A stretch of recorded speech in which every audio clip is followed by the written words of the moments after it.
একজন মহিলা হয়ে এই যে সবাই তো এই ডোমের কাজ করতে অনেকে ভয় পায়, অনেকে ঘৃণা বোধ করে, আপনি একজন মহিলা হয়ে এইরকম একটি কাজ বেছে নিয়েছেন কেন? যেহেতু আমার বাবা মারা যায়, যে কারণে এই কাজটা আমার করতে হয় তখন। কিন্তু এখন এই কাজটা আমার খুবই ভালো লাগে, কারণ আমাকে এটা আর সেরকম ঘৃণা বা ছোট বলে মনে হয় না। তখন আমার প্রয়োজন ছিল এই কাজটা। যেহেতু আমার বাবা মারা যায়, তখন সংসারের দায়িত্ব আমার নিজের ঘাড়ে এসে পড়ে। বাড়ির বড় বলতে আমি ছিলাম, আমার নিচে আমার বোন ছিল, ভাই ছিল, তারপর আমার মা ছিল। সেই সময় আমার সংসার চালানোর জন্য আমাকে এই কাজটা দরকার ছিল। তো যখনই এই কাজটার কথা বলেছে, তখন আর আমি না বলিনি। আমার বাবার কাজ হিসাবে এটাকে আমার হাতে দেওয়া হয়েছিল, আর আমি সেই কাজটা অনেকটাই কষ্ট করে যথেষ্ট সবাইয়ের সাহায্য পেয়ে আমি কাজটা করেছি। কত সালে এই কাজে এসেছিলেন? আমি 2015-তে এই কাজে জয়েন করেছি। তখন আপনার বয়স কত ছিল? তখন আমার বয়স হবে হয়তো ওই 19-20 বছরের কাছাকাছি হবে বয়স। অত ছোট বয়সে মানে কোনো কি ভাবলেন যখন? হ্যাঁ, মানে তখন অল্প বয়স ছিল। তখন একটা জিনিসই খারাপ লাগতো, যে আমি মানে এখানে কাঠ সাজাবো, চিত্রা সাজাতে আসবো, নানান লোকে নানান কথা বলবে, কি মনে করবে, যে আমার তখন তো একটা বয়স ছিল না, আমার তখন আলাদা বয়স ছিল। এবার একটা আলাদা ফিলিংস ছিল তখন মনের মধ্যে। এবার এই কাজটা করলে লোকে কি বলবে না বলবে, অনেকে অনেক কথা বলেছে যে তুমি পারবে তো কাজটা। আবার অনেক পার্টি এসে সাহায্যও করেছে আমার। তো আমি সেই হিসাবে কাজটা করতাম, একটু লজ্জা লজ্জা লাগতো প্রথম, তারপর করতে করতে আমার অভ্যাস হয়ে গিয়েছে। আগামী দিনে কি এই কাজ করবেন না অন্য কোনো কাজের চিন্তা? না, আগামী দিনেও আমি এখানেই থাকতে চাইছি, এই কাজটাই করতে চাইছি। কারণ এই কাজের মানে আমার যা মন বসে গেছে এই কাজে, আর যা শান্তি আছে ওরকম অন্য জায়গায় নেই। অন্য কোনো কাজ পেলেও আমি এই শান্তিটা পাবো না। শান্তি কেন বলছি? কারণ শ্মশান পবিত্র জায়গায়, এইখানটায় যথেষ্ট শান্তি। কারণ লোকে বডি নিয়ে আসে, অনেক শোক নিয়ে আসে, ঠিক কথা, কিন্তু এখানে আমরা অনেক কিছু শিখতে পারি মানুষের মনের কথা।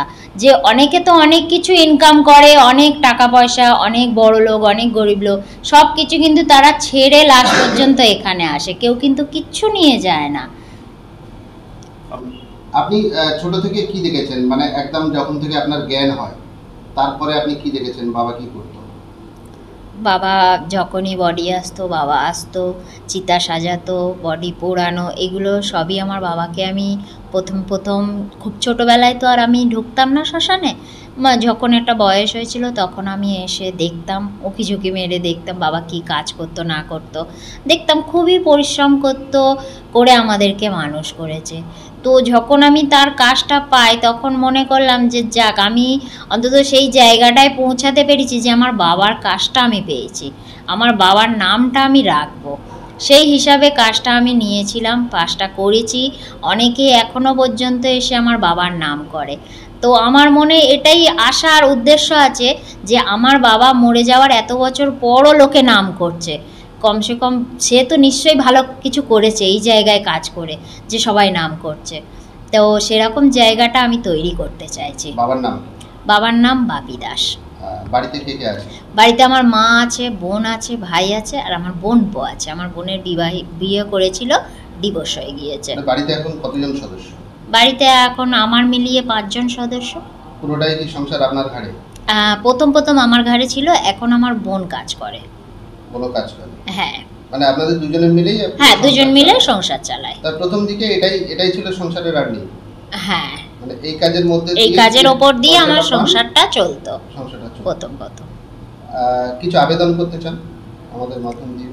আবেদন বলতে, এটা যদি একটু পার্মানেন্ট হয়ে যেত এই কাজটা, যেহেতু আমি 9 বছর করছি, 9 বছর হয়ে গিয়েছে প্রায়, তো আমি যদি একটু পার্মানেন্ট হয়ে গেলে আমি একটু স্যালারিটা বাড়তো, হ্যাঁ একটু সুবিধা হতো। তারপরে কিছু প্রত্যেক মানুষের আশা ইচ্ছা থাকে, তো সেই ইচ্ছাগুলো আমি একটু আধটু পূরণ করতে পারতাম। কারণ এখন যা স্যালারি আর এখানে যা ইনকাম, সবই সংসারের ওপরে চলে যায়।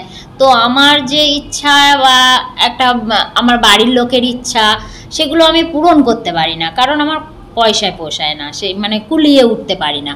তো আমি একটু বাড়লে আমি কিছু পয়সা অন্তত সেভ করে আমি সেই ইচ্ছাগুলো পূরণ করতে পারি। আপনি যেখানে কাজ করেন এটার নাম কি? এটা হচ্ছে জোড়া মন্দির, মানে পুরন্দরপুর জোড়া মন্দির মহাশ্মশান। আপনার নাম? টুম্পা দাস।